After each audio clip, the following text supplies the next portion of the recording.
چند باتیں، چند گزارشات اندر کی کرنا چاہتا ہوں۔ ہم جس دنیا میں اس وقت رہ رہے ہیں اور جس طرح کے ماحول میں ہم رہ رہے ہیں،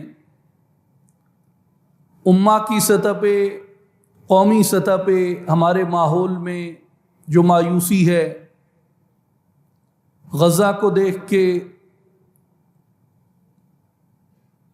روہنگیا کو دیکھ کے، کشمیر کو دیکھ کے اور عالم اسلام کے مجموعی اضطراب کو دیکھ کے اور خود اپنی قومی حالت کو دیکھ کے،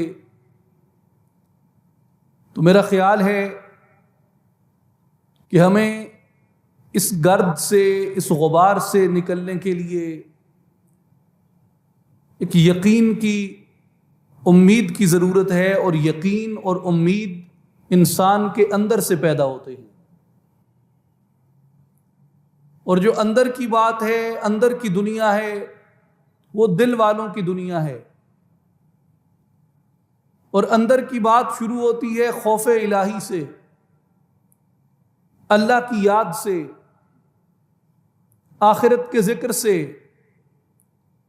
جو بنیادی عقیدہ اسلام کا بیان کیا گیا کہ مسلمان وہ ہے جو اللہ کے ایک ہونے پہ ایمان لائے، نبی رحمت صلی اللہ علیہ وآلہ وسلم کی نبوت کی، ختم نبوت کی گواہی دیتا ہو، اور حضور سے پہلے تشریف لانے والے تمام انبیاء کی اور ان پہ نازل ہونے والی کتابوں کی تصدیق کرتا ہو، ملائکہ پہ ایمان لائے، مرنے کے بعد اٹھنے پہ ایمان لائے، تقدیر کے من جانب اللہ ہونے پہ ایمان لائے، اور بڑے دن پہ ایمان لائے۔ میرے بھائیوں اور بزرگوں، اس ایمان کے اندر ہماری زندگی کی ساری حقیقت چھپی ہے۔ جس بندے کو یہ یقین ہے کہ مجھے کسی نے پیدا کیا کسی مقصد کے لیے، جس بندے کو یہ یقین ہے کہ میرے پاس جو کتاب آئی یہ وحی، یہ برحق ہے، یہ آخری وحی ہے، اس وحی کے بعد کوئی وحی نہیں، اس کتاب کے بعد کوئی کتاب نہیں، جس بندے کو یہ یقین ہے کہ میں نے اپنی جان اپنے مولا کے سپرد کرنی ہے، جس بندے کو یہ یقین ہے کہ مجھ سے قبر میں حساب کتاب لیا جائے گا، جس بندے کو یہ یقین ہے کہ مرنے کے بعد، اٹھنے کے بعد میں نے اللہ کے دربار میں اگر ایک ذرہ خیر کیا تو وہ بھی پیش کیا جائے گا، اگر میں نے ایک ذرہ شر کیا اس کے دربار میں وہ بھی پیش کیا جائے گا۔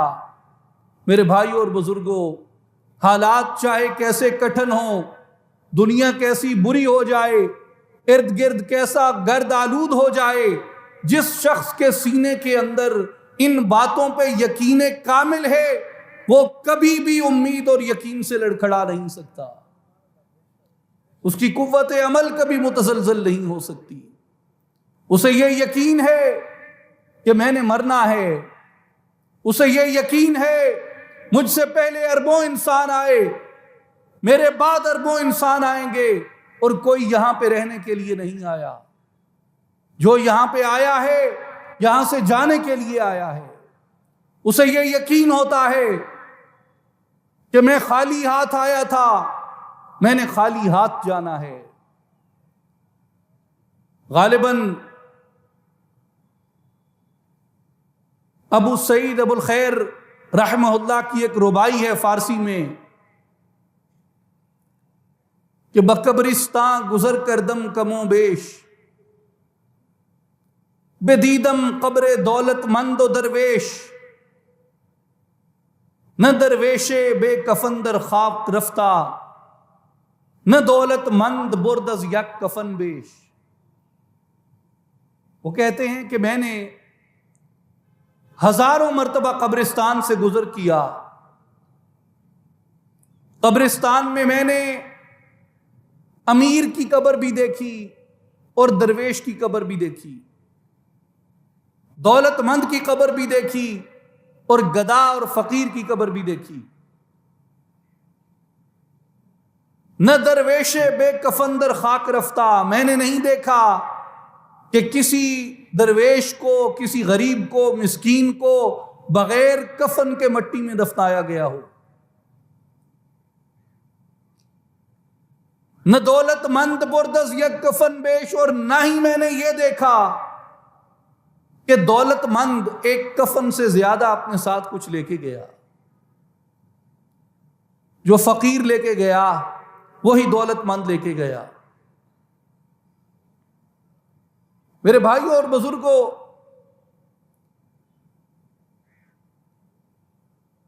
یہ دنیا رہنے کا، ٹھہرنے کا مقام نہیں ہے۔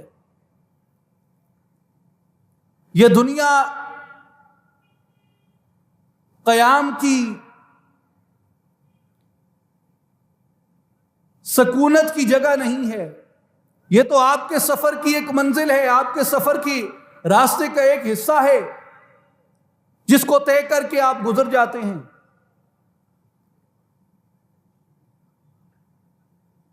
اور اس دنیا کے اندر ہم ایک دوسرے کے ساتھ جو رویہ اختیار رکھتے ہیں، جو اخلاق اختیار کرتے ہیں، جو سلوک اختیار کرتے ہیں، اپنے معاشرے کو ہم اپنے وجود سے، جسم سے جو دے کے جاتے ہیں، وہی ہمارا کنٹریبیوشن ہے، اور اسی کنٹریبیوشن پہ ہمارے سے باز پرش کی جائے گی اس کے دربار میں۔ حضرت بہلول دانا جو بغداد کے بڑے مشہور داناؤں میں گزرے، درویشوں میں گزرے، بہلول دانا اکثر بازار کے قدیم قبرستان میں جا کے بیٹھتے تھے،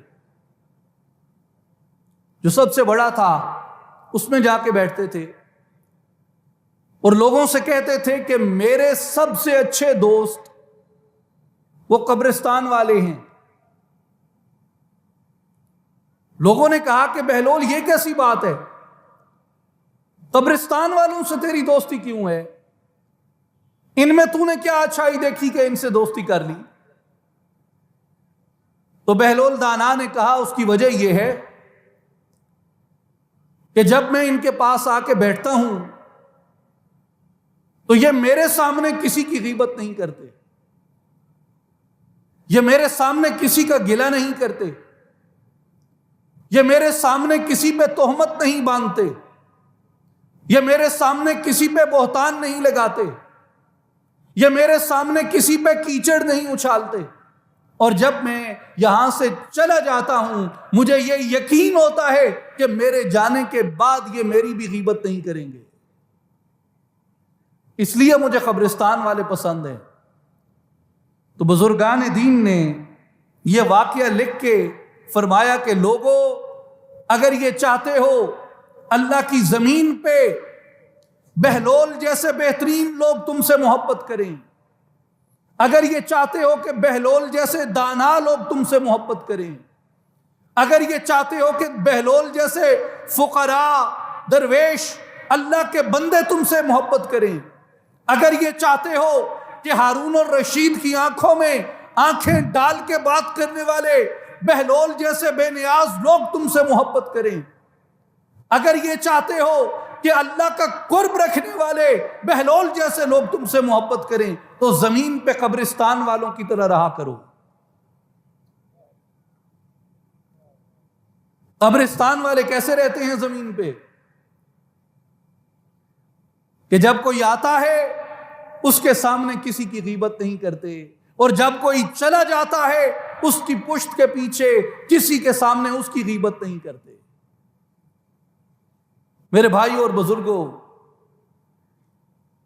یہ روش ہے درویشوں کی، یہ روش ہے فقیروں کی۔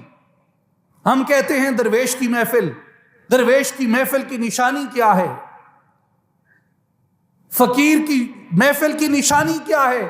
وہاں کسی پہ تہمت نہیں لگتی، کسی کی غیبت نہیں ہوتی، کسی پہ بہتان نہیں باندھا جاتا۔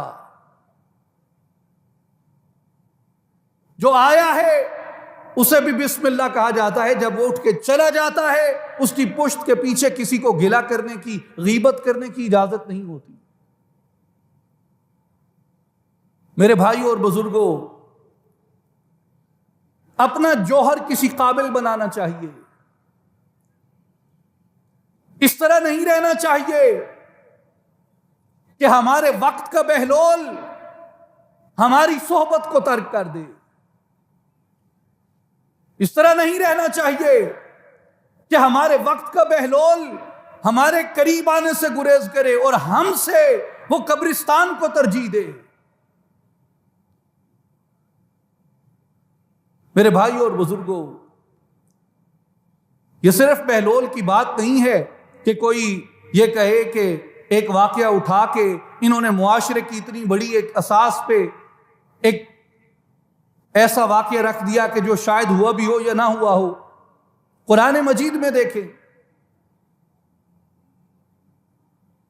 قرآن میں دیکھیں، دو رویے آپ کو ایک نبی اور اس کی ماں کے لیے ملتے ہیں.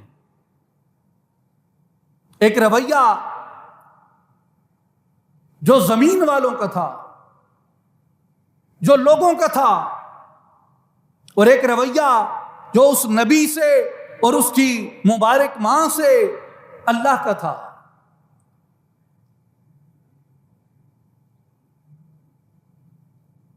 سیدنا عیسیٰ علیہ السلام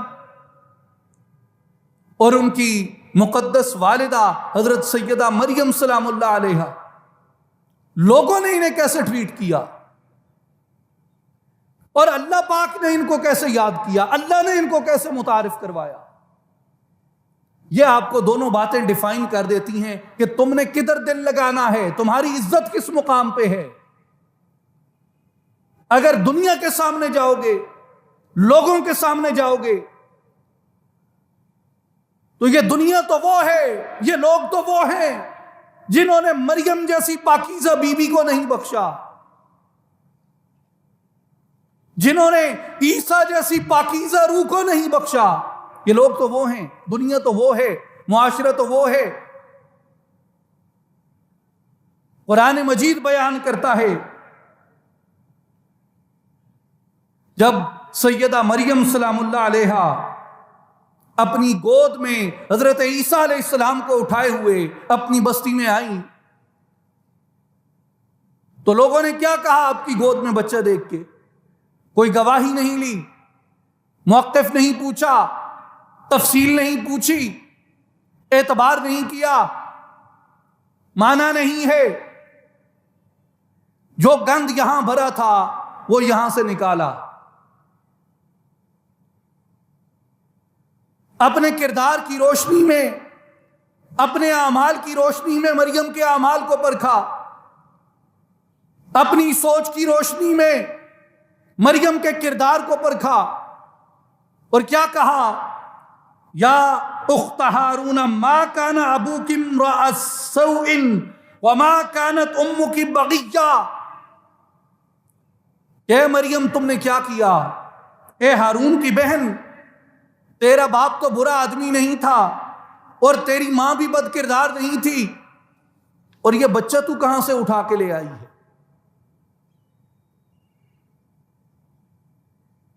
یہ حضرت عیسیٰ علیہ السلام کی زندگی کا آغاز ہے. اور ایسی عورت جس نے پاکیزگی، پاک دامنی کے ساتھ اپنی جوانی ان کے درمیان بسر کی، اس کو اس نظر سے دیکھتے ہیں. اور ان کے درمیان جو نبی اللہ نے مبعوث کیا حضرت عیسیٰ علیہ السلام، اس کی ولادت پہ حضرت عیسیٰ کے ساتھ یہ ٹریٹمنٹ آف سوسائٹی ہے، یہ لوگوں کا رویہ ہے ان کے ساتھ. اور حضرت عیسیٰ جو اللہ کی طرف سے مبعوث کیے گئے، سراپا رحمت جانوروں کے لیے، پرندوں کے لیے، حشرات الارض کے لیے، انسانوں کے لیے، جنات کے لیے، کل مخلوقات کے لیے جو رحمت تھے، دعا تھے، شفا تھے، ان کو لوگوں نے رخصت کیسے کیا؟ الزام سے استقبال کیا اور سولی کے ساتھ الوداع کیا. یہ ہے نا قرآن مجید میں وَقَوْلِهِمْ إِنَّا قَتَلْنَا الْمَسِيحَ عِيسَى ابْنَ مَرْيَمَ رَسُولَ اللَّهِ، اور انہوں نے کہا کہ ہم نے مریم کے بیٹے مسیح کو قتل کر دیا ہے۔ میرے بھائی اور بزرگوں، یہ مقام جس پہ آپ دل لگا لیتے ہیں، جس پہ ہم دل لگا لیتے ہیں، جس کو اپنی قرارگاہ سمجھ لیتے ہیں، یاد رکھیں ہماری بیٹیاں بہنیں ضرور عظیم ہیں، ضرور پاکیزہ ہیں، ضرور محترم ہیں، مگر ان میں سے کوئی بھی مریم کی شان کی نہیں ہے۔ ہمارے بچے، ہم خود ضرور پاکیزہ ہوں گے، ضرور اچھے ہوں گے، ضرور نیک اور صالح ہوں گے، لیکن ہم میں سے کوئی بھی عیسیٰ کی شان کا نہیں ہے۔ میرے بھائیوں، جہاں مریم کو نہ بخشا، جہاں مریم بی بی سلام اللہ علیہا کو نہ چھوڑا، جہاں حضرت عیسیٰ روح اللہ علیہ السلام کو نہ چھوڑا، وہاں ہم جیسے کس کھاتے میں آئیں گے؟ وہاں ہم جیسوں کے ساتھ کیا سلوک ہوگا؟ اگر اس دنیا سے خیر کی امید رکھتے ہو، اگر اس دنیا سے اچھے کی توقع رکھتے ہو، اگر اس دنیا سے محبت کی توقع رکھتے ہو، تو یہ دنیا تو ایسے چلتی ہے۔ وہ صاحب تبریزی نے کہا تھا دریں دنیا کے مردانش اسا از کور می دزدن من از خوش باوری اینجا محبت آرزو کردم، کہ یہ دنیا جس کے مرد اندھوں کی لاٹھی چھپا لیتے ہیں، یہ دنیا جس کے مرد اندھوں کی لاٹھی چھپا لیتے ہیں، اندھوں کی لاٹھی چھپانے والی دنیا میں محبت کی آرزو کس سے کرتے ہو؟ وفا کی آرزو کس سے کرتے ہو؟ لیکن میرے بھائیوں، ایک درگاہ ایسی ہے، ایک بارگاہ ایسی ہے، ایک جناب ایسی ہے، ایک دروازہ ایسا ہے جہاں عظیم سے عظیم شخص چلا جائے، ادنا سے ادنا شخص چلا جائے، اس کو بخشش سے اور رحمت سے نوازا جاتا ہے۔ اور وہ دروازہ کس کا ہے؟ وہ آپ کے اور میرے پیدا کرنے والے کا دروازہ ہے۔ اللہ تعالیٰ نے حضرت عیسیٰ علیہ السلام کو جب بھیجا تو کس مبارک کے ساتھ بھیجا کہ سلام ہو اس دن پہ جس دن عیسیٰ پیدا ہوئے، سلام اس دن پہ جس دن عیسیٰ وفات فرمائیں گے، سلام اس دن پہ جس دن عیسیٰ دوبارہ اٹھائے جائیں گے۔ قرآن کیسے نوازتا ہے ان کو؟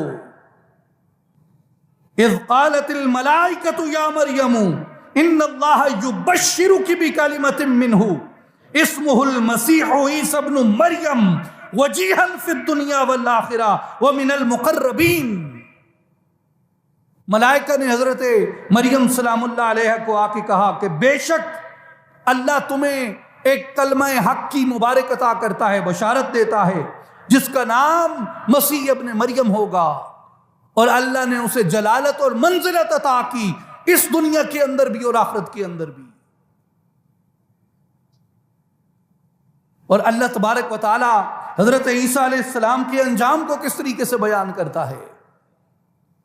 وَمَا اقْتُلُوهُ وَمَا صَلَبُوهُ وَلَكِنْ شُبِّهَ لَهُمْ۔ وہ عیسیٰ کو قتل نہ کر سکے، اور وہ عیسیٰ کو مصلوب بھی نہ کر سکے، سولی پہ بھی نہ چڑھا سکے، بلکہ ہم نے عیسیٰ کی تشبیہ ان کے سامنے پیش کر دی اور عیسیٰ کو زندہ آسمانوں پر اٹھا لیا۔ میرے بھائیوں، حضرت عیسیٰ علیہ السلام کی ولادت اور استقبال پہ لوگوں کا رویہ، اور حضرت عیسیٰ علیہ السلام کی ولادت اور استقبال پہ اللہ تبارک و تعالیٰ کی طرف سے عطا، اور اس دنیا سے حضرت عیسیٰ علیہ السلام کا رخصت ہونے پہ دنیا کا ان کو رخصت کرنا، اور حضرت عیسیٰ علیہ السلام کے اس دنیا سے یہ جو عارضی رخصتی ہے جو انہیں زندہ آسمانوں پہ اٹھایا گیا، اس کے بارے میں قرآن مجید کیسے بیان کرتا ہے؟ یہ چیز ڈیفائن کر دیتی ہے اس بات کو کہ آپ نے اگر دنیا میں رہنا ہے تو کس کے ہو کے رہیں. ان کے جو آپ پہ تہمتیں لگائیں گے، جو آپ پہ الزام لگائیں گے، جو آپ کی ناقدری کریں گے، جو آپ کو گالیاں بکیں گے، جو آپ کا گریبان پکڑیں گے، جو آپ کا احترام ترک کریں گے، جو آپ پہ انگلیاں اٹھائیں گے، جو آپ پہ حرف اٹھائیں گے، جو آپ کے الزامات پہ تحقیق، تصدیق، تفتیش کیے بغیر لوگوں کے اندر باتوں کو پھیلائیں گے، جو بے وفائی کریں گے، جو جھوٹ بولیں گے، جو بہتان لگائیں گے، جو قتل کریں گے، جو مال ہڑپ کریں گے، جو لالچ رکھیں گے، جو ہوس رکھیں گے، جو برابری کا دعویٰ کریں گے،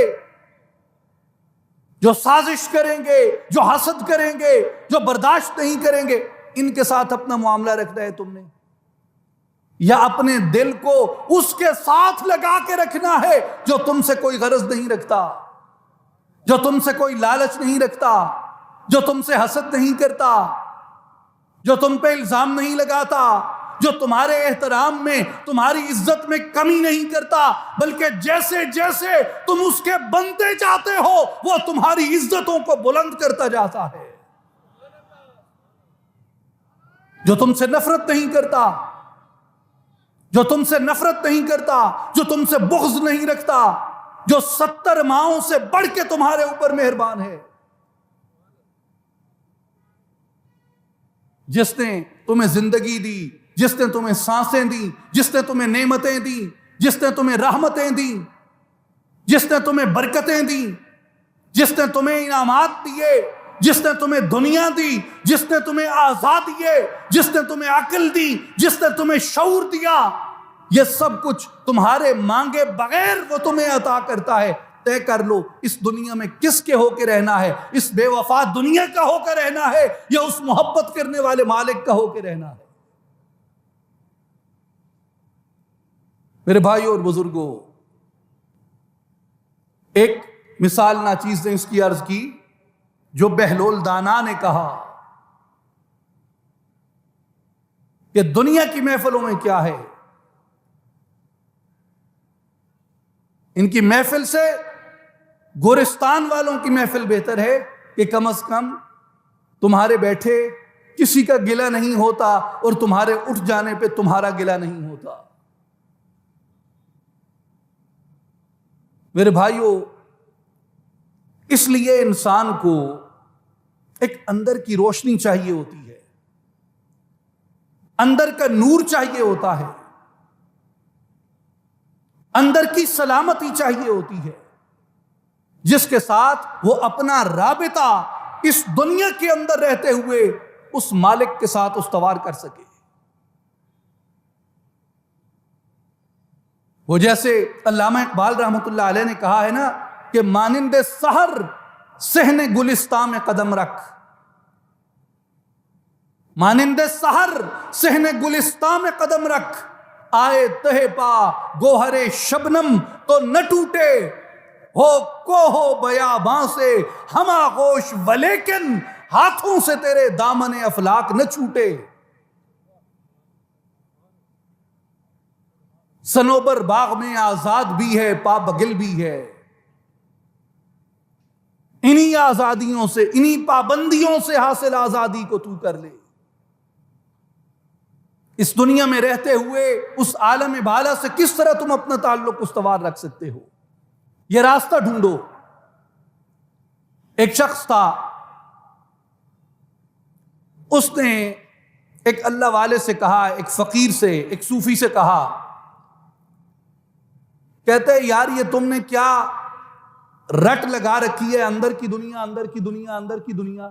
کیا اندر کی دنیا ہوتی ہے کہ جی دل پاک کرو، دل صاف کرو، روح بیدار کرو، نفس کا محاسبہ کرو، یہ کیا تم نے جخ جخ لگا رکھی ہے؟ اس نے کہا بھائی میں نے علم پڑھا ہے، میں نمازیں پڑھتا ہوں، میرے لیے یہ کافی ہے، میں کلمہ پڑھتا ہوں، میرے لیے یہ کافی ہے، یہ اندر کی دنیا کیا ہوتی ہے، اندر کی باتیں کیا ہوتی ہیں، دل کیا ہوتا ہے، نفس کیا ہوتا ہے۔ اس درویش نے خاموشی اختیار کر لی اور اس نے کہا ایک وقت آئے گا میں تمہیں یہ بات سمجھا دوں گا، مگر ابھی یہ اس بات کو سمجھنے کا وقت نہیں ہے، میں سمجھاؤں بھی تو تیری سمجھ میں نہیں آئے گی۔ ٹھیک ہے، چپ ہو گئی۔ وہ جس شخص نے یہ سوال کیا تھا وہ پیشے کے لحاظ سے تاجر تھا، اور جیسے آپ کو معلوم ہے پرانے زمانوں میں لوگ اپنا سامان تجارت لے کے کئی مہینوں کے لیے تجارت پہ چلے جاتے تھے۔ اس شخص نے اپنا سامان تجارت باندھا اور ایک انجینئر کو بلایا، اور اس انجینئر کو اس نے کافی بڑی رقم دی اور کہا کہ بھیا میں اتنے مہینے کے لیے جا رہا ہوں تجارت کا سامان لے کے، یہاں پہ میرا ایک مکان تعمیر کروا دینا، اور یہ اس کے لیے رقم ہے تمہارے پاس۔ وہ شخص روانہ ہو گیا، سال گزرا، 2 سال گزرے، وہ اپنی دنیا سے گھومتا پھرتا اپنی تجارت کا سامان بیچ کے واپس آیا۔ اس نے گھر دیکھا کہ تو بہت عالی شان گھر بنا ہوا، بڑی خوبصورت اس کی دیواریں، منقش در و دیوار، سرسبز باغیچے، اور اس کے فرشوں پہ بچھے ہوئے غالیچے اور سنگ مرمر لگا ہوا، اور بنفشی، سرخ، ہرے، نیلے، پیلے بیل بوٹوں سے ان کی دیواریں مزین، بڑے قیمتی شمعدان لگے ہوئے، بڑے قیمتی لکڑی کے دروازے بنے ہوئے، بڑی خوشنما تصویریں اندر لگی ہوئی، باہر بڑی بڑی دیواریں، اور دیکھ کے طبیعت خوش ہو جاتی تھی۔ ایسا عالی شان مکان تھا، اور یہ سارا کچھ دیکھ کے اسے انجینئر پہ بڑا سخت غصہ آیا، اور اس نے کہا کہ تو نے اتنی خطیر رقم خرچ کر کے مکان کو تباہ کر دیا، میری دولت کو تباہ کر دیا۔ اس نے کہا کیا ہوا؟ اس نے کہا اتنا بڑا مکان بنایا، عالی شان دیواریں بنائیں، عالی شان چھتیں بنائیں، عالی شان پردے لگائے، عالی شان غالیچے بچھائے، عالی شان فرنیچر رکھا، عالی شان اس کے چمن بنایا، اس کے باغیچے بنائے، یہ سارا کچھ کر کے بھی تم نے اس مکان میں کسی بھی جگہ پہ نہ روشن دان رکھا ہے، نہ کھڑکی رکھی ہے، نہ اس کے اندر ہوا آ سکتی ہے، نہ اس کے اندر روشنی آ سکتی ہے۔ تو پیچھے درویش کھڑا تھا جس سے اس نے سوال کیا تھا کہ میرے لیے تو ظاہر کافی ہے، میں اللہ اللہ کرتا ہوں، نماز پڑھتا ہوں، علم میں نے حاصل کر لیا ہے، پھر یہ اندر کی دنیا کیا ہوتی ہے؟ تو اس درویش نے اس تاجر کو کہا کہ بھیا غصہ نہ کر، اللہ نے تیرے سوال کا جواب دیا ہے کہ عمارت جتنی خوبصورت بنا لو، بلڈنگ جیسی مرضی بنا لو، جیسی مرضی دیواریں ہوں، جتنی منقش ہوں، جتنا نقش و نگار کر لو، علم سے، منطق سے، فلسفے سے، حکمت سے، فصاحت سے، بلاغت سے، خطابت سے، واعظ سے، تلقین سے، تعویل سے، اس کو جتنا مزین کر لو، لیکن جب تک عالم بالا کے طرف، عالم بالا کے انوار کی طرف کھلنے والا روشن دان نہیں ہے، اندر اندھیرا رہے گا۔ چمن لاہوت میں کھلنے والی کھڑکی نہیں ہے، اندر تازہ آب و ہوا نہیں آ سکتی۔ تو جتنا مرضی بڑا مکان بنا لو، مکان کے اندر تازہ آب و ہوا کے لیے کھڑکی درکار ہوتی ہے، اور وہ جو مکان کے اندر کھڑکی کھلتی ہے، اسی کھڑکی کے کھلنے کو صوفیاء تصوف کہتے ہیں کہ آپ کو ایک اندر کی دنیا چاہیے جہاں آپ کا احساس ہے، جہاں آپ کی حقیقت ہے، جہاں آپ کا اصل انسان بیٹھا ہے۔ حضرت سیدنا شعیب علیہ السلام جو اللہ تبارک و تعالیٰ کے برگزیدہ پیغمبر تھے، ان کا ایک واقعہ مولانا جلال الدین رومی رحمۃ اللہ تعالیٰ علیہ نے اپنی مثنوی شریف کے اندر لکھا ہے دفتر دوم میں۔ وہ فرماتے ہیں کہ حضرت شعیب علیہ السلام کے پاس ایک شخص آیا اور اس نے آ کے عرض کی کہ اللہ کے نبی، اللہ نے میرے بڑے جرم دیکھے، میری بڑی خطائیں دیکھی ہیں، اس کے باوجود بھی اللہ نے مجھ پہ کبھی پکڑ نہیں کی، مجھ پہ کبھی گرفت نہیں کی۔ شعیب علیہ السلام کو عالم غیب سے آواز آئی، شعیب علیہ السلام اس شخص کو بتا دے کہ اکڑ مت، غرور مت کر،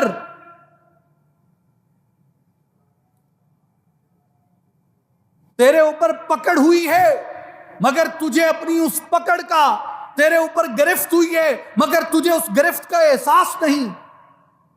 وہ ہکا بکا رہ گیا، کہتا ہے اے شعیب، میرے ریوڑ نہیں مرے، میرے بچے نہیں مرے، مجھ پہ کوئی بیماری نہیں آئی، میرے مال میں خسارہ نہیں ہوا، میرے اخلاق میں خسارہ نہیں ہوا، تو گرفت کیسی ہوئی؟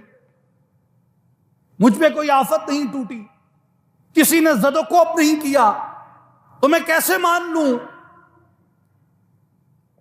کہ اللہ نے میری پکڑ کی ہے یا میری گرفت کی ہے؟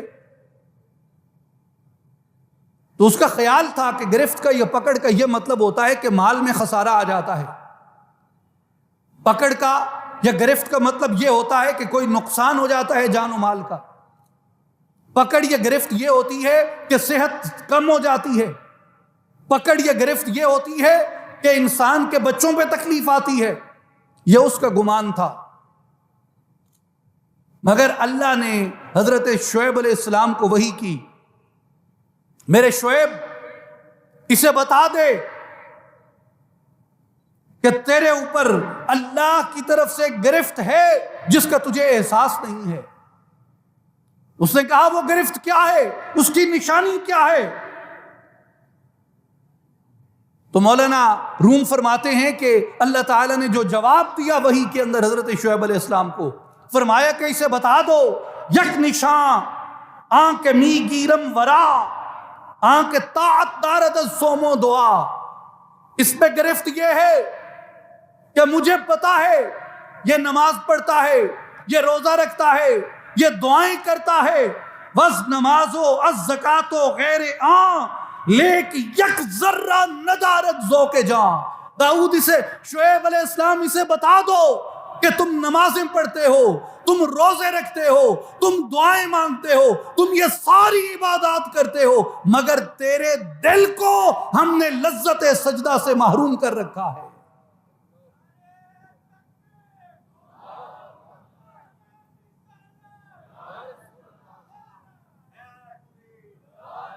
اس لیے میرے بھائی اور بزرگوں، گرفت اور پکڑ بعض دفعہ یہ بھی ہوتی ہے کہ انسان کا دل لذت عبادت سے محروم ہو جاتا ہے، وہ سجدہ تو کرتا ہے، اس کے سجدے میں لذت نہیں ہوتی، اس کا تن تو جھکتا ہے، اس کا من نہیں جھکتا۔ یہ بھی پکڑ کی اور گرفت کی ایک قسم ہے میرے بھائی اور بزرگوں۔ اس لیے مولانا جلال الدین رومی رحمت اللہ تعالی علیہ فرماتے ہیں کہ می کنت طاعت و افعال سنی لیک یک ذرہ ندارت چاشنی، یہ افعال اور اعمال تو کرتا ہے مگر اس کے افعال اور اعمال کے اندر اس کو چاشنی نہیں ہے، اس کو لذت نہیں ہے۔ طاعتش نغزست و معنی نغز نے جو زہا بسیار و دروے مغز نے۔ مولانا رومی رحمت اللہ علیہ فرماتے ہیں اس کی ظاہری عبادات تو اچھی ہیں مگر اس کی روح عبادت کی لذت سے بے خبر ہے، اور یہ ایسا اخروٹ ہے جس کو ہم نے چھلکا تو دیا ہے، اس کو ہم نے مغز نہیں دیا۔ یہ ایسا اخروٹ ہے جو ذہاب سیار، اخروٹ تو بڑا خوبصورت ہے، مغز نے اس کے اندر مغز نہیں ہے، تو فقط جسم اگر خوشنما ہے تو اس کی مثال اخروٹ کے چھلکے کی سی ہے۔ تو کیا اخروٹ آپ جب خریدتے ہیں تو وہ اخروٹ آپ چھلکے کے لیے خریدتے ہیں یا مغز کے لیے خریدتے ہیں؟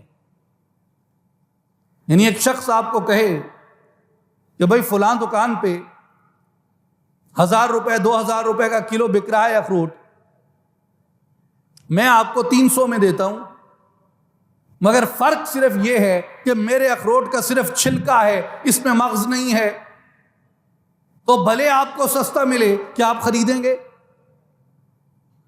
اس لیے کہ اخروٹ کو چھلکے کے لیے کون خریدتا ہے؟ چھلکے کو تو آپ لیتے ہیں کہ اس کے اندر سے مغز برآمد ہوگا، اصل مقصد تو مغز تک پہنچنا ہے، تم باہر تک اٹک گئے۔ اصل حقیقت تو انسان کے اندر ہے، اس تک کوئی جاتا نہیں، اس کی کوئی پرکھ نہیں کرتا، اس کی طرف کوئی سفر نہیں کرتا، اس کی طرف کوئی راغب نہیں ہوتا، کیونکہ کوئی رغبت دلاتا نہیں ہے۔ ہر چیز کا انحصار اس گوشت پوست کے ڈھانچے پہ ہے اور اس کے اندر کوئی اترتا نہیں ہے، اندر کوئی جھانکتا نہیں ہے۔ اے تن رب سچے دا حجرا وچ پا فقیرہ جاتی ہوں، نہ کر منت خواج خدر دی، تیرے اندر آب حیاتی ہوں، شوق دا ڈیوا بال اندھیرے متن لبی یار کھڑاتی ہوں، جو مرن تھی اگے مر گئے یا حضرت باہو، تینا حق دی رمز پچھاتی ہوں۔ دنیا تو اندر سے ملتی ہے، جہان تو اندر سے ملتا ہے، لذت اندر سے ملتی ہے، مغز اندر سے ملتا ہے، یہ باہر تو چھلکا ہے۔ چھلکے کو پینٹ کرتے رہو، 10 بار کر لو، 20 بار کر لو، چھلکے کا چھلکا ہی رہتا ہے۔ میرے پیر، پیروں کے پیر، غوث اعظم دستگیر، قطب ربانی، شہباز لامکانی، نجیب الطرفین، کریم الابوین، سیدنا عبد القادر الجیلانی الحسنی الحسینی رضی اللہ تعالی عنہ، آپ منبر پہ خطبہ دے رہے تھے اور آپ نے فرمایا کہ لوگو اپنے سینوں کے اندر نور کو تلاش کرو، اس کا نور سرمدی تمہارے سینوں کے اندر موجود ہے، مگر تم اس طرف جھانکتے نہیں۔ ایک شخص کھڑا ہو گیا، آپ نے جب واز ختم کیا، ایک شخص کھڑا ہو گیا، عرض کرتے ہیں حضور سوال ہے، فرمایا بتاؤ۔ حضور اگر وہ اندر ہے، وہ نور سرمدی اندر ہے، تو نظر کیوں نہیں آتا؟ اگر اندر ہے تو دکھنا چاہیے، نظر آنا چاہیے، وہ نظر کیوں نہیں آتا؟ حضرت شیخ عبد القادر جیلانی پیران پیر رحمت اللہ تعالی علیہ نے فرمایا، بیٹا گھر میں گھی کس چیز سے نکالتے ہو؟ کہتے حضور دودھ سے، یہ جیسے کارن کا یا زیتون کا یا باقی گھی ہوتا ہے، ہم دیہاتوں والے لوگ جو ہیں دودھ سے گھی نکالتے ہیں۔ کہتے ہیں حضور دودھ سے گھی نکالتے ہیں۔ آپ نے فرمایا تو گھی دودھ سے نکلتا ہے، اس کا مطلب ہے کہ گھی دودھ کے اندر ہے؟ کہتا ہے جی حضور گھی دودھ کے اندر ہے۔ آپ جس جگہ واز کر رہے تھے نا، آپ کے سامنے دودھ کا پیالہ پڑا تھا، آپ نے دودھ کا پیالہ اٹھایا اور دودھ کا پیالہ اٹھا کے آپ نے فرمایا بیٹا یہ دودھ ہے سامنے، اس میں سے گھی نکال کے دکھاؤ کدھر ہے، گھی دکھاؤ اس میں کدھر ہے۔ کہتے ہیں حضور ایسے تو نظر نہیں آتا، اس گھی کو دیکھنے کے لیے اس دودھ کو ایک پروسیس سے گزرنا پڑتا ہے۔ آپ نے فرمایا یہی سوال، یہی جواب ہے تیرے سوال کا، کہ جس طرح دودھ سے گھی دیکھنے کے لیے دودھ کو ایک مرحلے سے گزرنا پڑتا ہے، اسے پہلے لسی میں ڈلتا ہے، اس سے دہی میں ڈلتا ہے، اس سے مکھن نکلتا ہے، اسے پھر آگ پہ رکھتے ہیں، پھر خام الگ ہو جاتا ہے، خالص گھی الگ ہو جاتا ہے۔ اسی طرح انسان کے وجود کے اندر وہ نور ہے، لیکن پہلے اسے طلب کی جاگ لگائی جاتی ہے. طلب کی جاگ لگانے کے بعد اس کے اندر محبت کا دہی جمتا ہے، پھر اس سے معرفت کا مکھن نکلتا ہے، پھر اسے عشق کی بھٹی پہ، عشق کی آگ پہ چڑھایا جاتا ہے، پھر جا کر وہ انوار اس سے برآمد ہوتے ہیں. میرے بھائیوں، عشق کی آگ پہ رکھے بغیر دودھ سے گھی نہ نکلتا تھا. آپ نے کہا کہ لوگوں، عشق کی آگ کے بغیر اس وجود سے ان انوار تک تم کیسے رسائی حاصل کر سکتے ہو؟ میرے بھائیوں غور کیجئے، ہم حیران ہوتے ہیں کہ یہ مٹی ہے، یہ نطفے سے نکلا ہے، اس کے اندر نور کیسے ہو سکتا ہے؟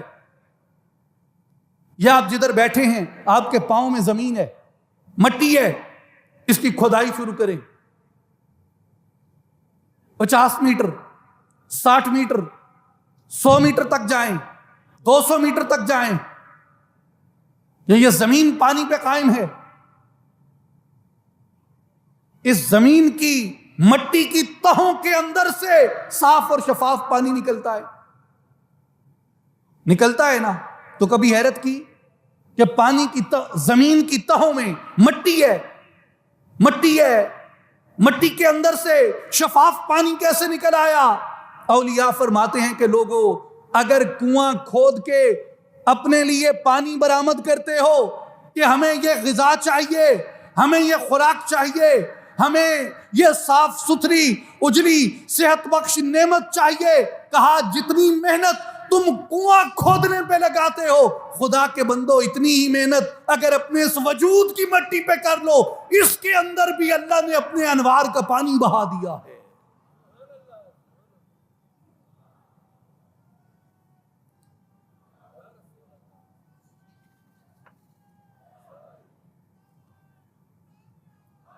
لیکن میرے بھائیوں اور بزرگوں، یاد رکھیں، کنویں کھودنے کے لیے کاریگر درکار ہوتا ہے،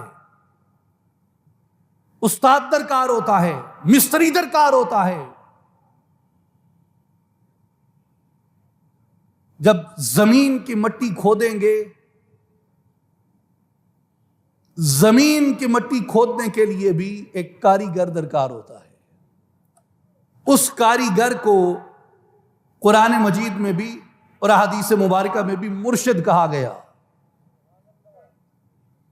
وہ مرشد ہوتا ہے جو یہ ہنر سکھاتا ہے، جو اس مٹی کے اندر سے وہ صاف شفاف پانی نکال کے دیتا ہے، جو اس دودھ سے وہ گھی برآمد کر کے دیتا ہے، جو اس مکان کے اندر، وہ جو اس کاریگر نے بنایا تھا تاجر کا، اس مکان کے اندر وہ روشن دان نکالتا ہے، جہاں عالم لاہوت کے انوار آتے ہیں، جہاں چمن لاہوت کی ہوائیں آتی ہیں، وہ کھڑکی نکالتا ہے جسے حضرت سلطان باہو کہتے ہیں مرشد کامل ایسا ملیا جس دل دی تاکی لائی ہوں. مولانا رومی کہتے ہیں ہیچ چیزیں خود بخود چیزیں نشد، ہیچ خنجر خود بخود تیزے نشد، مولوی ہرگز نشد مولائے روم تا غلام شمس تبریزے نشد. کوئی چیز خود بخود پیدا نہیں ہو جاتی، کوئی خنجر خود بخود تیز نہیں ہو جاتا، خنجر تیز کرنے کے لیے کاریگر چاہیے. اور روم کا ملا مولائے روم نہیں بن جاتا جب تک کہ شمس تبریزی کے حلقہ ارادت میں نہ آ جائے. رومی کو رومی ہونے کے لیے شمس کی توجہ درکار ہوتی ہے. میرے بھائیوں اور بزرگوں، قرآن میں دیکھیں، قرآن میں دیکھیں،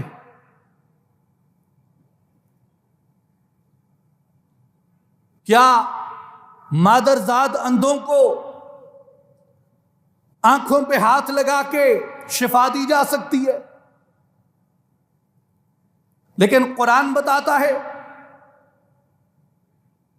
کہ مادرزاد اندھے تھے، پیدائشی اندھے تھے، ایک ہاتھ میں دست مسیح میں ہم نے شفا رکھ دی، وہ ان آنکھوں پہ لگتا تھا، وہ نابینا تھی، دیکھنے والی ہو جاتی۔ مٹی کی مورتیں چھوٹی چھوٹی، یہ آپ کے سامنے مٹی پڑی ہے، تھوڑی سی مٹی بنائیں، اٹھائیں، پرندے کی شکل دیں، اس پہ پھونک مار کے ہوا میں اڑائیں، کیا یہ پرندہ بن کے اڑے گی؟ کیوں بھائی؟ نہیں اڑے گی نا۔ کوئی برس کا مریض آ جائے،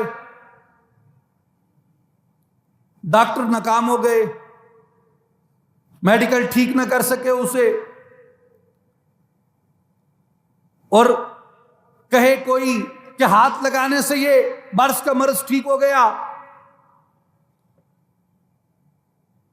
تو کیا ہاتھ لگانے سے برس کا مرض ٹھیک ہو سکتا ہے؟ ایک شخص جو مر گیا، جسے موت آ گئی، وہ اسے کہتا ہے قم باذن اللہ، اللہ کے حکم سے کھڑا ہو جا، تو کیا وہ کھڑا ہو جائے گا؟ آپ میں سے، ہم میں سے کوئی چلا جائے، ہزاروں سینکڑوں لوگ اس شہر میں روزانہ وفات فرماتے ہیں، جا کے کسی کی میت پہ چلے جائیے، بولیے بھائی ہم تو آپ سے احسان کرنے آئے ہیں، ذرا اپنی میت حوالے کیجئے، اور اس میت پہ جا کے کہیے قم باذن اللہ، کیا آپ کے کہنے پہ میت اٹھ کھڑی ہوگی؟ میرے بھائیوں، پرندوں کو، مٹی کی مورت کو پرندہ بن کے اڑنے کے لیے دست مسیح کی احتیاج ہوتی ہے۔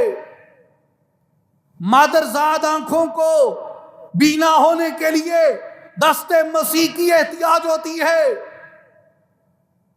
برس کے مریض کو شفا کے لیے دست مسیح کی احتیاج ہوتی ہے۔ میت کو قم باذن اللہ کے کلمے سے اٹھنے کے لیے دست مسیح کی احتیاج ہوتی ہے۔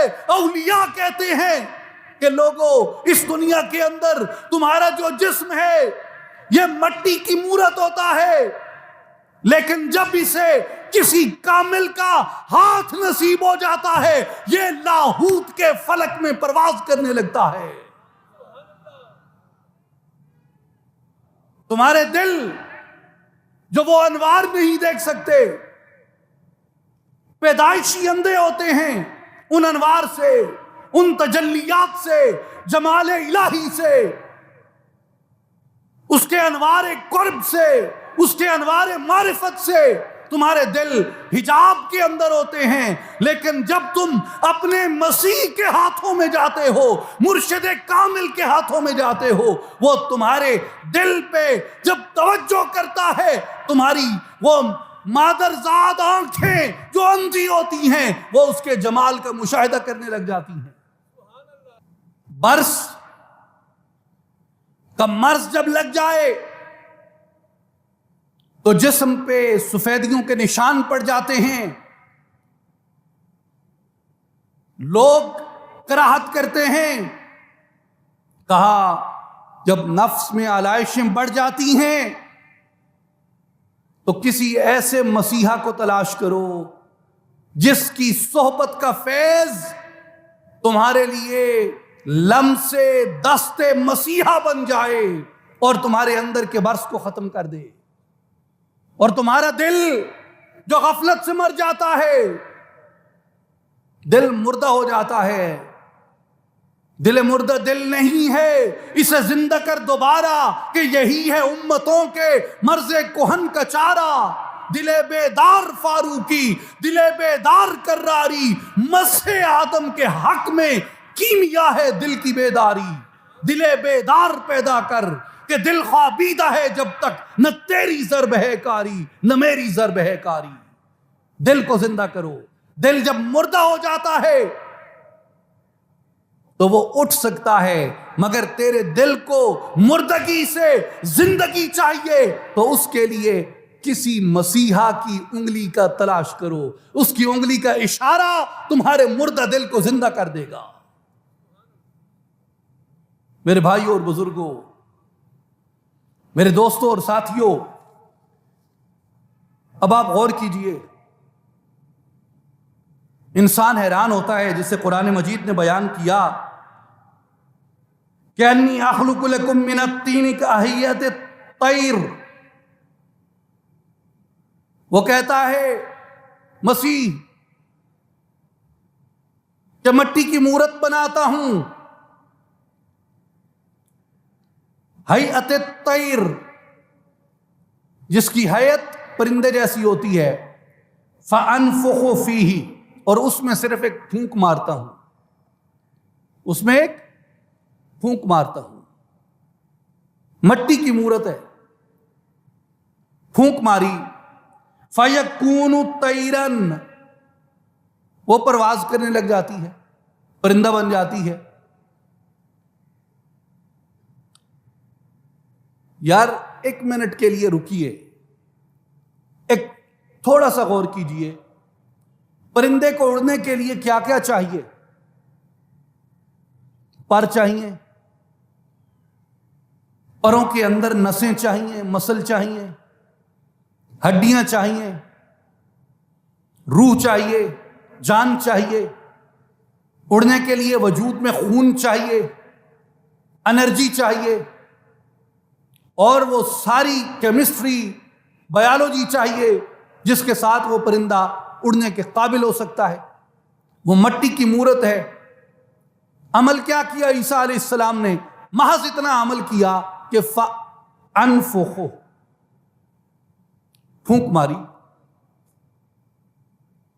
کیا کیا؟ پھونک ماری۔ اب مٹی کی مورت تھی، مٹی کی مورت تھی، پھونک ماری، آنن فانن، ایک لمحے میں اس کے پر بن گئے، ان میں مسل لگ گئے، جسم بن گیا، خون آ گیا، ہڈیاں آ گئیں، پٹھے آ گئے، طاقت آ گئی، انرجی آ گئی۔ اور پرندے کی ایک اور بات بھی یاد رکھیں، یہ تو آپ نے کہا جی وہ جی 21 دن کے اندر بھی انڈے کے اندر بچہ پیدا ہو جاتا ہے اور فلان اور ڈھمکان ہو جاتا ہے، یہ تو بات ہو سکتی ہے۔ اچھا چلیں، بچہ پیدا ہو گیا، پیدا ہونے کے بعد انڈے سے پرندے کا بچہ نکل آیا، انڈے سے بچہ نکل آیا، مگر کتنا عرصہ اس کو گھونسلے کے اندر چاہیے کہ اس کی ماں چونچ سے آ کے اس کو خوراک دیتی ہے، اپنے ساتھ چلنا سکھاتی ہے، اپنے ساتھ چلنے کے بعد تھوڑا تھوڑا اس کو اڑنا سکھاتی ہے۔ اڑنے کے مرحلے تک پہنچنے کے لیے اس کو کئی ہفتے نہیں بلکہ مہینے درکار ہوتے ہیں۔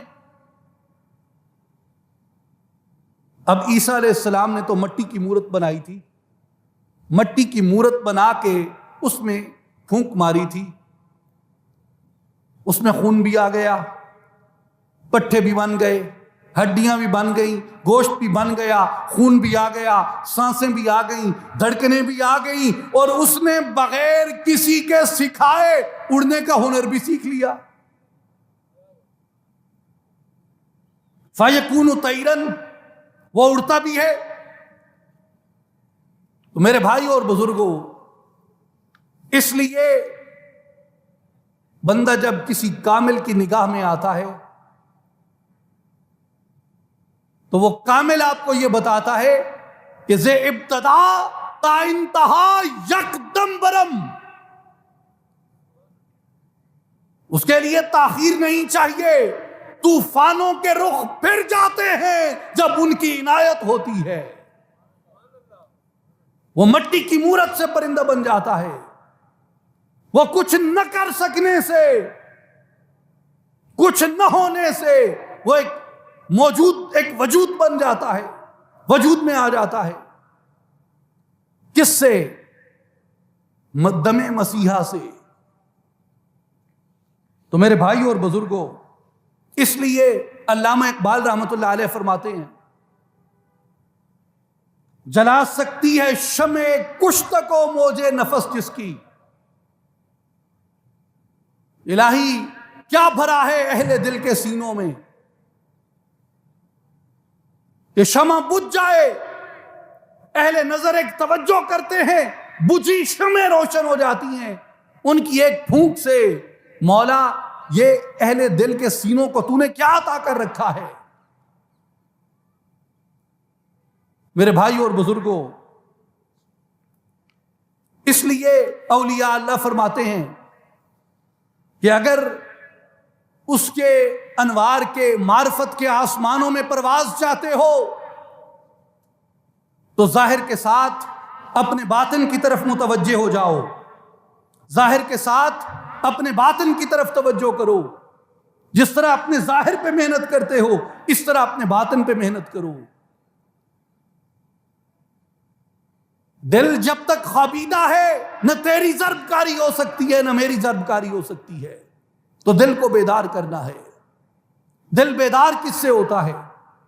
میرے بھائی اور بزرگوں، گفتگو کے آخری حصے کی طرف آئیے۔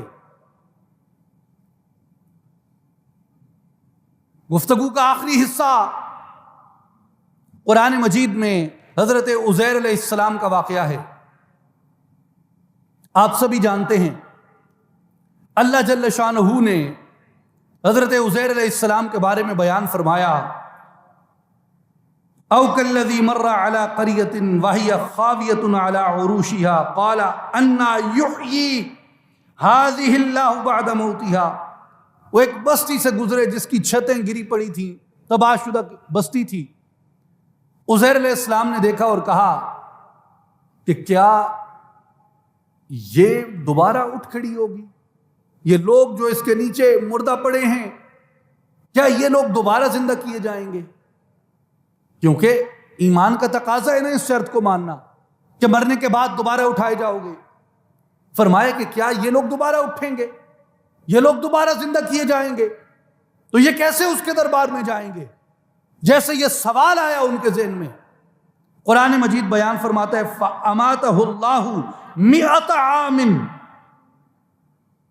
اللہ تبارک و تعالیٰ نے 100 برس کے لیے ان کو مردہ رکھا، حضرت عزیر علیہ السلام کو 100 برس بعد اٹھایا، اٹھا کے فرمایا کم لبثتا، عزیر کتنا عرصہ سوئے ہو؟ عزیر علیہ السلام کہتے ہیں لبثت یومن او بعد یومن، ایک دن یا دن سے تھوڑا کم۔ فرمایا اپنے کھانے کی طرف، مشروب کی طرف دیکھو اور اپنے گدھے کی طرف دیکھو،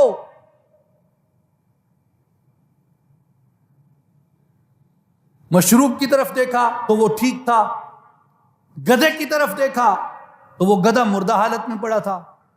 فرمایا ہے عزیر 100 برس تک تم یہاں پہ اس عالم میں رہے ہو کہ تمہارا گدھے کی ہڈیاں پڑی ہیں، ڈھانچہ پڑا ہے،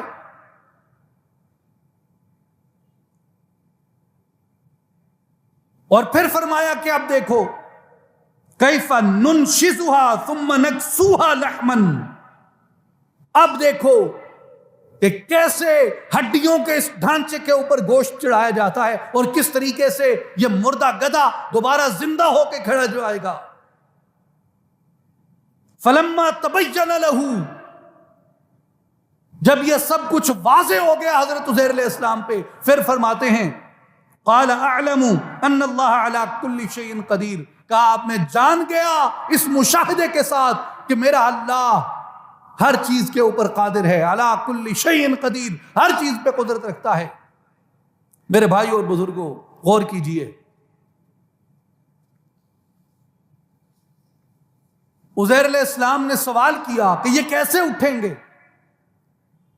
اس کا جواب دیا گیا ایک عملی مشاہدے سے کہ اس عمل سے گزر کے دیکھو، جس نے تمہیں 100 سال مردہ رکھا، تمہارے جسم کو سلامت رکھا، تمہاری ہڈیوں کو سلامت رکھا، اس پانی کو سلامت رکھا، اس کھانے کو سلامت رکھا، گدھے پہ موت طاری کر دی، موت کے بعد پھر گدھے کو اس نے اٹھا کے کھڑا کر دیا۔ جب سب کچھ ختم ہو جائے گا، یہ دنیا تباہ ہو جائے گی، کوئی بھی نہیں ہوگا، قیامت کے دن جب وہ سب کو کھڑا کرے گا تو وہ اسی طرح ہر چیز کے اوپر قدرت رکھتا ہے۔ صوفیاء کرام فرماتے ہیں ایک تو اس مسئلے میں حیات بعد الموت کو سمجھایا گیا اس آیت مبارکہ میں، لیکن صوفیاء فرماتے ہیں کہ لوگوں غور کرو، پانی بچ گیا، خراب نہیں ہوا، سوکھا نہیں، کوئی اٹھا کے نہیں لے گیا، بدبودار نہیں ہوا، جبکہ گدھا گل سڑ گیا۔ دو چیزیں تھیں نا، پانی تھا ساتھ، پانی ٹھیک ہے، گدھا بھی ساتھ تھا، وہ گل سڑ گیا۔ تو اس کی کیا حکمت تھی کہ گدھا سڑ گیا، ختم ہو گیا، پانی بچ گیا۔ اولیاء اللہ فرماتے ہیں لوگوں، اس کی وجہ یہ تھی کہ پانی کے اندر میں نہیں ہوتی، پانی کے اندر ضد نہیں ہوتی، پانی کے اندر حق کے سامنے اپنی مرضی نہیں ہوتی، جبکہ گدھے کے اندر اپنی مرضی تھی، گدھے کے اندر اپنی میں تھی۔ تو جس نے میں ختم کر دی وہ باقی رہا، جس نے میں کو ختم نہ کیا، اس کی تقدیر کے سامنے سرے تسلیم خم نہ کیا، وہ اس گدھے کی طرح ہلاک ہو جاتا ہے۔ تو اگر چاہتے ہو کہ بقا کو پالو تو پانی کی فطرت کو اختیار کرو، گدھے کی فطرت کو ترک کر دو، تسلیم و رضا کے اصول پہ قائم ہو جاؤ، سرنڈر کر دو اپنے آپ کو، سبمٹ کر دو اپنے آپ کو۔ جب تک سرنڈر نہیں کرتے، سبمٹ نہیں کرتے، خودی کو، ایگو کو، انا کو، میں کو، تکبر کو، ضد کو، بغاوت کو ترک نہیں کرتے، تب تک وہ تمہارے اوپر مہربان نہیں ہوتا، تب تک وہ تمہیں بقا کی لذت سے سرفراز نہیں کرتا۔ امورٹیلٹی اگر چاہیے، بقا اگر چاہیے، اندر کی زندگی اگر چاہیے تو سبمٹ کرو اس کے سامنے، سرنڈر کرو اس کے سامنے، اس پانی کی طرح، تاکہ تم بچ سکو۔ دوسری بات اولیاء کاملین فرماتے ہیں کہ عزیر علیہ السلام کی مثال روح کی ہے۔ توجہ ہے اہل کراچی، عزیر علیہ السلام کی مثال روح کی ہے، اور گدھے کی مثال بدن کی ہے۔ توجہ سے سنیے گا، جیسے میں نے پہلے عرض کی کہ ہر طرف بہت مایوسی ہے، گالم گلوچ بہت ہے آج کل ہمارے ملک میں، اور آسان ہے گالم گلوچ کرنا، سوشل میڈیا کا دور ہے، کوئی کس کو کچھ کہتا رہے۔ تو اس سارے ماحول سے اپنے آپ کو نکالنے کا ایک طریقہ ہے، اور وہ طریقہ ہے پیغام حق کو حقیقت کی نگاہ سے دیکھنا اور اس کے ساتھ اپنے آپ کو جوڑنا۔ غور کیجئے، یہ حقیقت کی باتیں ہیں جو ظاہر پرست آپ کو نہیں بتائیں گے۔ یہ صوفیاء کا، اولیاء اللہ کا یہ منشور ہے، ان کا طریقہ ہے، یہ ان کے طریقے تربیت کے بنیادی اجزاء ہیں جو میں آپ کے سامنے عرض کر رہا ہوں۔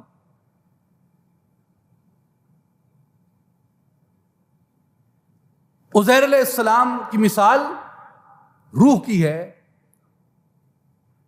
اور گدھے کی مثال جسم کی ہے۔ عزیر علیہ السلام نے مشاہدہ طلب کیا، غور کیجئے، عزیر علیہ السلام نے مشاہدہ طلب کیا، گدھے پہ موت آئی، گدھا مر گیا، سڑ گیا، گل گیا۔ پھر مشاہدے کی تکمیل اس میں تھی کہ وہ جسم گدھے کا پھر جوڑا گیا، ہڈیوں پہ گوشت چڑھایا گیا، اور اس کو پھر کھڑا کر دیا گیا۔ فلما تبین لہ، پھر سب کچھ ظاہر ہو گیا کہ وہ قادر ہے، جس نے اس کو مارا ہے وہ اس کو زندہ بھی کر سکتا ہے۔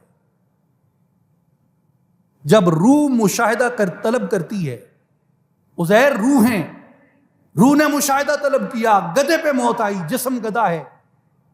کہا جب روح مشاہدہ طلب کرتی ہے، جسم کو ایک موت سے گزرنا پڑتا ہے۔ جسم کی موت کیا ہے؟ نذیری گر تماداری کے مقبولے جہاں باشی، ولا تحسد ولا تبخل ولا تحرص عن الدنیا۔ اے نذیری، اگر تو یہ چاہتا ہے کہ مقبول عام بن جائے، اللہ کے نیک بندوں میں شامل ہو جائے، حسد ترک کر دے، حرص ترک کر دے، بخل ترک کر دے۔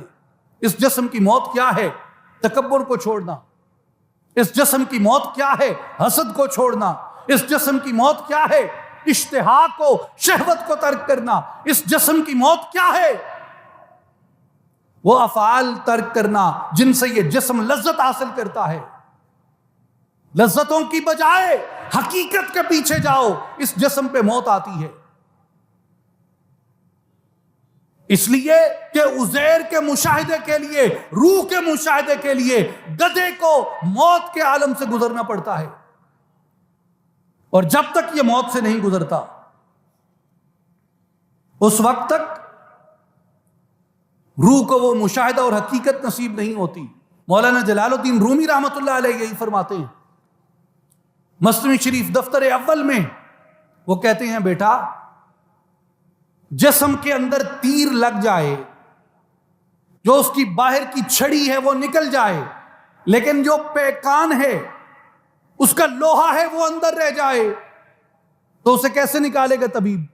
جراح کیسے نکالے گا؟ وہ جسم کو کاٹ دے گا، جسم کو کاٹ کے اس کے اندر سے وہ تیر باہر نکالے گا۔ تو کہا کہ تیری شفا کے لیے تیر کے لوہے والے حصے کو باہر نکالنے کے لیے یہ ضروری تھا کہ تیرا جسم کاٹا جاتا، اس کے بغیر شفا نہ ملتی۔ تو پہلے انسان کو ڈی کنسٹرکٹ کیا جاتا ہے، اس کی تخریب بدن کی جاتی ہے۔ کیوں کہ بدن کی خرابی کے بغیر بدن از سر نو تعمیر نہیں ہو سکتا۔ مرشد کامل کی تربیت اور صحبت کیا ہوتی ہے؟ وہ انسان کی پہلے بنی ہوئی جو عمارت ہوتی ہے، جو لوگوں نے بنائی، جو معاشرے نے بنائی، جو ارد گرد نے بنائی، جو استادوں نے بنائی، جو ناقصوں نے بنائی، جو ٹی وی نے بنائی، جو سوشل میڈیا نے بنائی، جو ڈراموں نے بنائی، جو شاعری نے بنائی، جو کہانیوں نے بنائی، جو ادھر ادھر نے بنائی۔ جب مرشد کی صحبت میں آتا ہے، وہ اس ساری عمارت کو ڈی کنسٹرکٹ کرتا ہے، اسے توڑتا ہے، خیالات کو بدلتا ہے، عادات کو بدلتا ہے، اطوار کو بدلتا ہے، وہم کو بدلتا ہے، ارادے کو بدلتا ہے، دلیل کو بدلتا ہے، سوچ کو بدلتا ہے، فکر کو بدلتا ہے، خیال کو بدلتا ہے، اخلاق کو بدلتا ہے، اطوار کو بدلتا ہے، رکھ رکھاؤ کو بدلتا ہے، چلنا پھرنا اٹھنا بیٹھنا بدل دیتا ہے، اپنی مرضی کے اندر ڈھالتا ہے۔ اس جسم کی جو پہلی عادات ہوتی ہیں وہ مر جاتی ہیں، اسی جسم کے اندر سے ایک نیا جسم طلوع ہوتا ہے۔ اور جب تک انسان اس تخریب بدن سے نہیں گزرتا، اس کی تعمیر نو نہیں ہو سکتی، اور جب تک تعمیر نو نہیں ہوتی، عزیر کا مشاہدہ مکمل نہیں ہوتا۔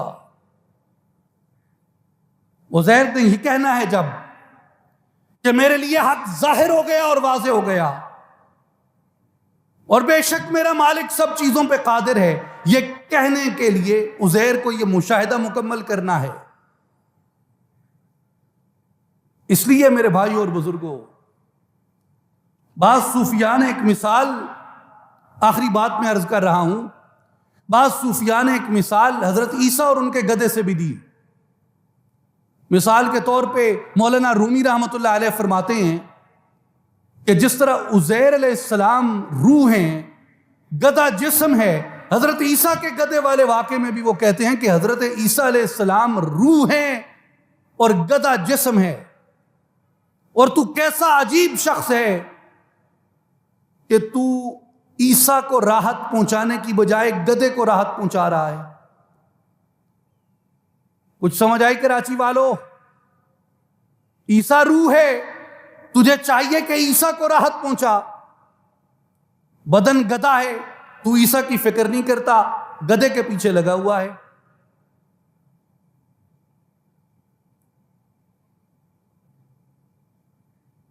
میرے بھائی اور بزرگوں، اس لیے صوفیاء کرام فرماتے ہیں کہ اپنی روح کی طرف توجہ کرو، اپنے باطن کی طرف توجہ کرو، اپنے اندر کی طرف توجہ کرو، اپنے اندر کو روشن کرو، اپنے اندر کی آبیاری کرو، اپنی روح کو منور کرو۔ اور روح کس چیز سے منور ہوتی ہے؟ اولیاء کرام کی تعلیمات کے مطابق سلطان العارفین حضرت سخی سلطان باہو رحمت اللہ تعالی علیہ کی تعلیم کے مطابق روح اللہ کے ذکر پاک سے روشن اور منور ہوتی ہے۔ روح اللہ کے اسم پاک کے ذکر سے روشن ہوتی ہے، یہ روح کی خوراک ہے۔ اس لیے حضرت سلطان باہو رحمۃ اللہ تعالی علیہ نے فرمایا کہ جو بندہ یہ چاہے کہ اس کا بدن اس کی روح کے نور سے منور ہو، اس کو چاہیے کہ وہ اپنے سینے کو ذکر اسم اللہ ذات سے روشن کر لے۔ جو اس میں ذات سے روشنی کر لیتا ہے، اس میں اللہ سے روشنی کر لیتا ہے، اس کا باطن منور ہو جاتا ہے، اس کی روح بیدار ہو جاتی ہے، اور وہ کون بن جاتا ہے؟ وہ عزیر کے نقش پا پہ چلنے والا بن جاتا ہے، وہ عیسیٰ کے نقش پا پہ چلنے والا بن جاتا ہے، اور وہ محض گدھے کا پیرو نہیں ہے کہ جسم گدھا ہے، وہ حقیقت کا پیرو ہے، وہ اپنی روح کے پیچھے چلتا ہے۔ اور اولیاء کرام کی تمام تر تعلیمات کا اگر خلاصہ دیکھا جائے تو اولیاء اللہ کی تعلیمات کا خلاصہ یہ ہے کہ لوگوں اپنے ظاہر کو سنوارو اور اپنے ظاہر کو اپنے باطن کے مطابق ڈالو، اپنی روح کی فطرت کو جسم کی فطرت پہ غالب کرو۔ کیوں؟ جسم تاریکی ہے، روح اجالا ہے،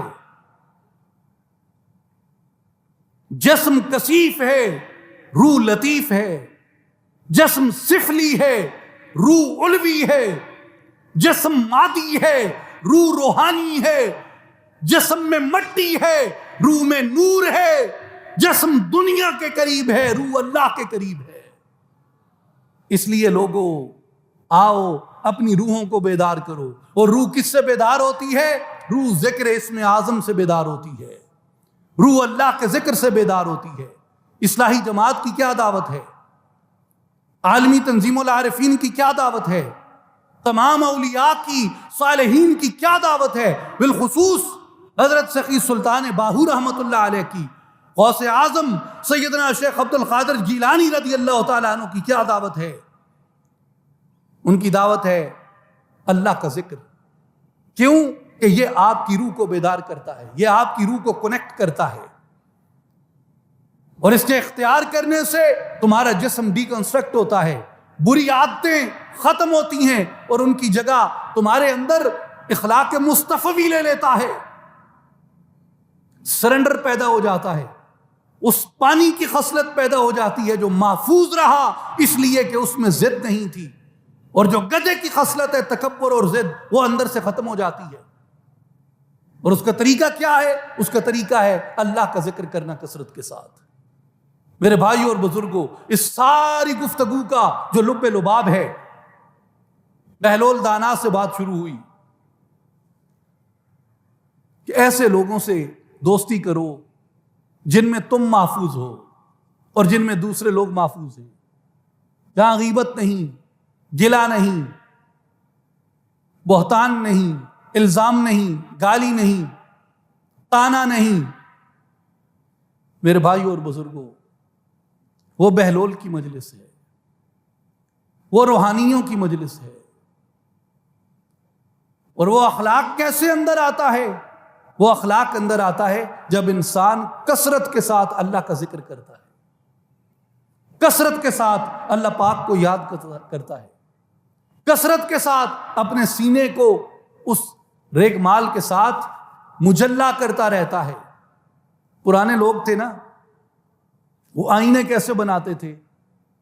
فیکٹریاں تو تھی نہیں،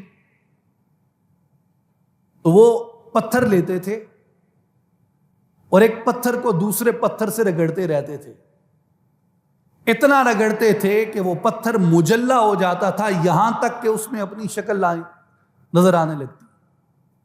صوفیاء فرماتے ہیں کہ آئینہ ساز سے ہی سیکھ لو کہ پتھر رگڑتے رہو گے، رگڑتے رہو گے، رگڑتے رہو گے، اگر پتھر کے اندر سے آئینہ برآمد ہو سکتا ہے، جسم کے اندر سے اللہ کا نور برآمد ہو جاتا ہے۔